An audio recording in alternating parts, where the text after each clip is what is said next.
Morning, नमस्कार, बहुत स्वागत है आप सभी का। आपके साथ मैं हूं अपर्णा मौजम। वक्त हो गया है एबीपी न्यूज पर स्पेशल रिपोर्ट का और आज खबरों के सिलसिले की करते हैं शुरुआत। वक्त पर जारी घमासान के नए एपिसोड से, विरोध प्रदर्शन की अगली किश्त से। वक्फ कानून को लेकर आज दिल्ली के ताल कटोरा स्टेडियम में मुस्लिम संगठनों का प्रदर्शन है। दिल्ली के ताल कटोरा स्टेडियम में all India Muslim personal law board की ओर से वक्फ संशोधन कानून के खिलाफ वक्फ बचाओ कॉन्फ्रेंस का आयोजन किया जा रहा है। ये कार्यक्रम सुबह 10 बजे से दोपहर 2 बजे तक चलेगा।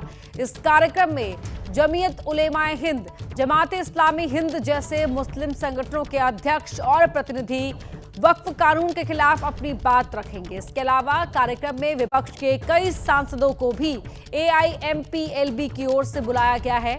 जिन विपक्षी सांसदों को बुलाया गया है उनमें एआईएमआईएम चीफ असदुद्दीन ओवैसी का नाम है। आरजेडी सांसद मनोज झा और कांग्रेस सांसद इमरान मसूद को भी आमंत्रित किया गया है। समाजवादी पार्टी के सांसद मोइबुल्ला नदवी को भी बुलाया गया है। यानी बड़े मुस्लिम धर्मगुरुओं के साथ साथ विपक्षी दलों का भी जमावड़ा नजर आएगा, जो वक्फ कानून के खिलाफ आवाज बुलंद करेंगे, केंद्र सरकार को घेरेंगे।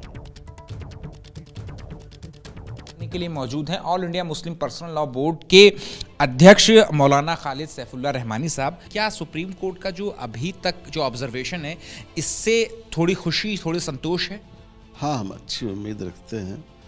हमने हमेशा मुल्क की अदालत पर एतमाद किया है, भरोसा किया है, और अभी तो जाहिर है उन्होंने एक आर्जी राहत दी है, वो काफ़ी नहीं, और सिर्फ 2 पॉइंट को लिया है।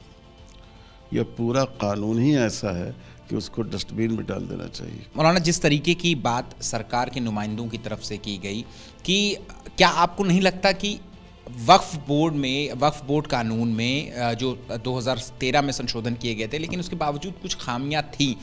कई इदारे, कई प्रॉपर्टीज़ अभी भी हैं वक्फ बोर्ड के पास, जिसके जो किराए हैं वो बहुत मिनिमल है।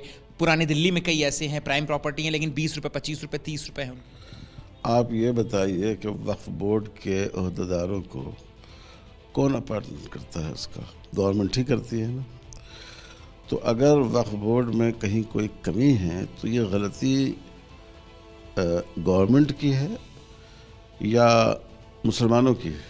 गवर्नमेंट की है। ये हुकूमत बहुत ही बदनीयत है और इसका मकसद माइनॉरिटीज़ के हुकूक़ को भी मुतासिर करना है और संविधान से आगे जाकर अवाम की चीज़ों पर कब्जा करना। ये सभी कानूनी प्रक्रियाओं का पालन किया जा रहा है, तो फिर सड़कों पर उतर करके विरोध प्रदर्शन क्यों? इंसाफ हासिल करने के 2 रास्ते, एक लीगल रास्ता है, ये कोर्ट से गुजरता है, उसके लिए हम कोशिश कर रहे हैं। एक अवामी जद्दोजहद का रास्ता है जिसका हमारे मुल्क का संविधान उसकी इजाज़त देता है। तो ये जो हुकूमत है, इसके कान मज़लूमों की तरफ से बंद हैं, इसकी आँखें अक़लियतों की दुश्वारियों को देखने से आजिज़ हैं।